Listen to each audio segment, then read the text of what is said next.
বাজে অভ্যেস বলবো নাকি ভালো অভ্যেস, আই গেস ভালো লাগে শুনতে।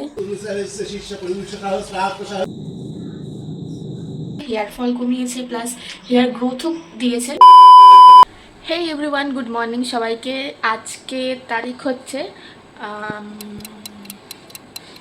হ্যাঁ 6th অক্টোবর। তো আজ যেহেতু 6th অক্টোবর, তো বাড়িতে কোজাগরি লক্ষ্মী পুজো। তো আগেই সবাইকে জানিয়ে দিই কোজাগরি লক্ষ্মী পুজোর অনেক অনেক শুভেচ্ছা তোমাদেরকে। আর যেহেতু আজকে পুজো, তাই ইউজুয়াল টাইমের থেকে আমি একটু অবভিয়াসলি তাড়াতাড়ি উঠেছি।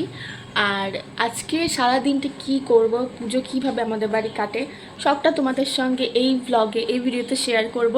তো আই হোপ তোমাদের ভালো লাগবে। ভিডিওটা স্কিপ না করে আমি চাইবো যে তোমরা পুরোটা দেখো, আশা করি তোমাদের ভালো লাগবে।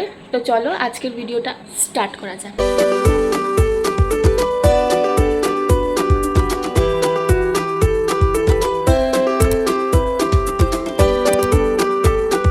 তো এখন বাজে হচ্ছে প্রায় ওই 9:53 আমি এখন যা দেখলাম।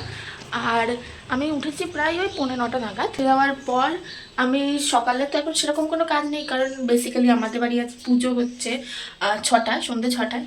তো এখন আমি যা রেগুলার কাজ করি সেগুলোই করব।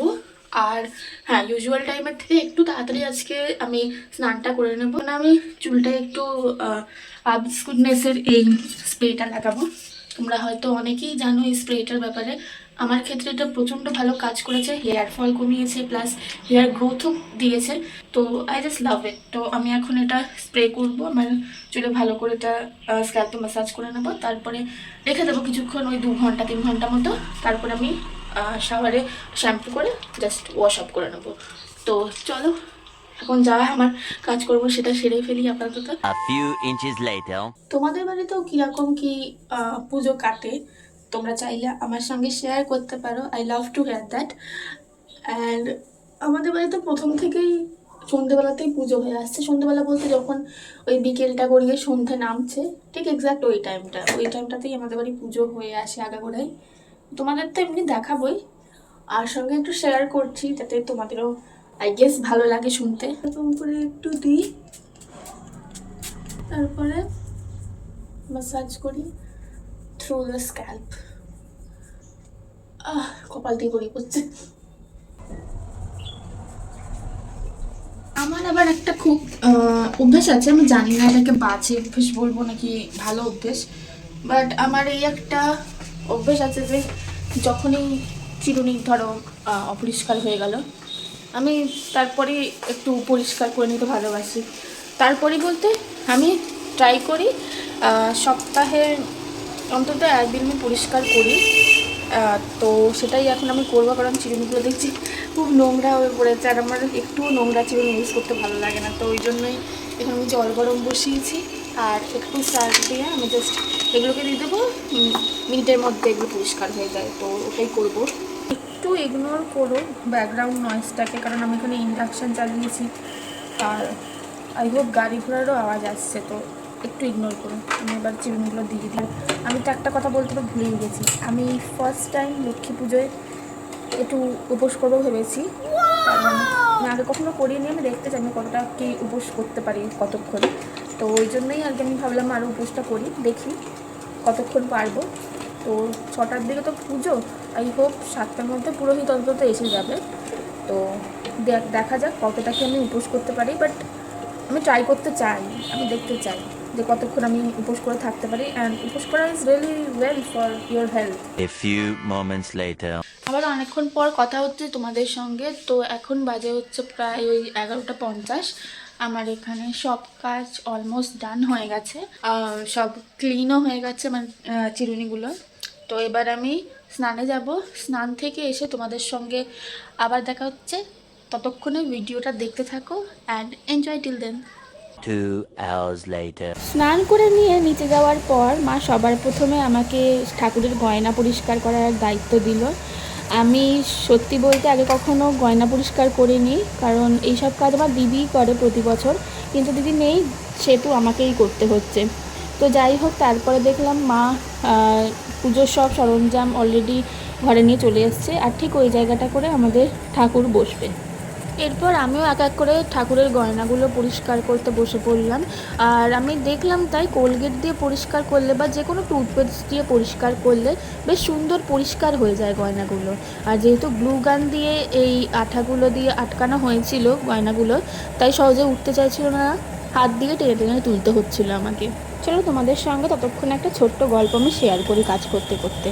আমাদের যেই ঠাকুরটা তোমরা দেখতে পাবে একটু পরে, সেই ঠাকুরটা বেসিক্যালি আমার দাদুর তৈরি। দাদু নিজের হাতে বানিয়েছিলেন। আর ঠাকুরটা কিন্তু পুরোটাই অষ্টধাতু দিয়ে তৈরি। তো প্রতি বছরের মতো সেম ঠাকুরই আমাদের পুজো হয়, শুধু পালিশ নতুন রং করে নেওয়া হয়। 1 hour later. To be honest, আমি আলপনা দিতে অতটাও ভালো পারি না, তবুও যেটুকু আর কি আমি পিন্টারেস্ট দেখে দেখে করেছি, আমি সেটুকুই করলাম। দিদি থাকলে আমাকে এখন চিন্তাই করতে হতো না, কারণ প্রতিবার দিদি থাকে, দিদি এবার কাজের জন্য আসতে পারেনি, তো তাই জন্য আমাকেই করতে হচ্ছে আলপনাগুলো। দিদি থাকলে নিজেই করে নিত, বাট ও ছিল না বলে আমাকে করতে হলো। বাট হ্যাঁ, করেছি কিছু একটা, আমার খারাপ লাগছে না বলতে গেলে এটা। তোমরা এবার বলো তোমাদের কীরকম লাগছে। এই যে আমাদের মা নতুন রং পালিশ হয়ে চলে এসেছেন, আর এখানে শুধু সাজটা করানো হচ্ছে আর গয়নাগাটি যাবতীয় যা কিছু আছে সেগুলো পরিয়ে দেওয়া হচ্ছে। আমি আজকে এই শাড়ি আর এই ব্লাউজটা পরবো বলে ঠিক করেছি। তো চলো ঝটপট করে রেডি হওয়া যাক, কারণ অলরেডি অনেকটা লেট হয়ে গেছিলো। আর আমি নিচেও কথা বলতে পারছিলাম না সেরকম করে, কারণ লোকজন যাতায়াত করছিলো, তো সেই জন্যই আর কি কথা বলতে পারছিলাম না আমি। তো যাই হোক, আমি এখন রেডি হয়ে নিই, তোমরাও দেখতে থাকো ভিডিওটা।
না, আপেল না, আপেল ছাড়া অন্য কিছু থাকলে।